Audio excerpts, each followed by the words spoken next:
Are you interested in planting an apple tree in your yard? Well, how on earth do you pick an apple tree, and what are you looking for?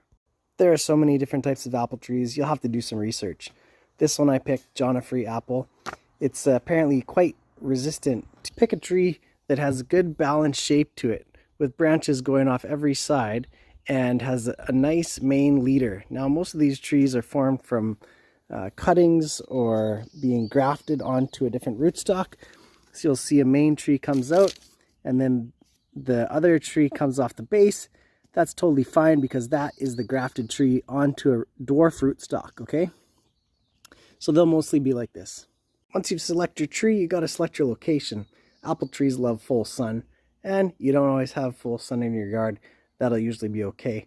I have an area here where I had an apricot tree that died, unfortunately, because they don't grow great on the west coast here. So this apple tree will take its place. This apple tree is apparently going to grow to 20 feet. And so I picked this location because once it grows up high enough, it's in pretty much full sun. To pop the tree out of the pot, all you have to do is kind of bend the pot around like that, and then the tree should lift right out of the container with the root intact, just like this. All those white roots are exactly what you want to see. That means this is a really healthy tree, and it'll root really fast into the ground. You can help your trees develop a better root system and maintain a little bit of resistance to transplant shock by giving some bone meal in the hole and spreading it out throughout the dirt that's going to fill your hole.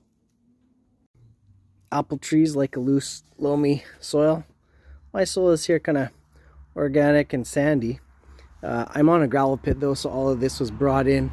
So I planted in an area where I know the tree will likely do good because I have other trees in the same stuff and they're doing just great.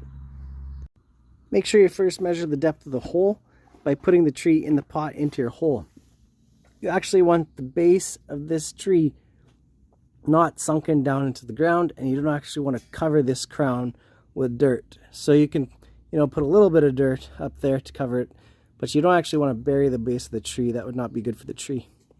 So make sure your root ball isn't going to be sunk too far down into your hole, because depending on where you are, if you get an area where lots of rain, you don't really want to sink your tree in too far. And if you get a place that's drier, you can sink your tree down a little bit lower so it'll hold water better. It's up to you, but depending on where you are. Here on the west coast where we get lots of rain, I like it just flush with the surface of the ground. Backfilling the dirt is quite easy. You just push the loose soil into the hole around the root. Some people like to loosen up those roots. I don't touch them because I don't want to damage them. Just push all that dirt back into that hole, okay? And plus, I've mixed bone meal already in this dirt that I'm pushing into there, and I put some at the bottom of the hole. Make sure that tree is nice and straight when you start backfilling the dirt. You can wiggle it around a little bit, but you don't want to move it a whole lot. So make sure it's straight when you get it into place. Otherwise, you'll have to stake it, and that just is an eyesore. Once you've got the dirt all backfilled, make sure you go ahead and put on some good layer of mulch. I have wood chips here, so I'll just backfill the wood chips around the tree.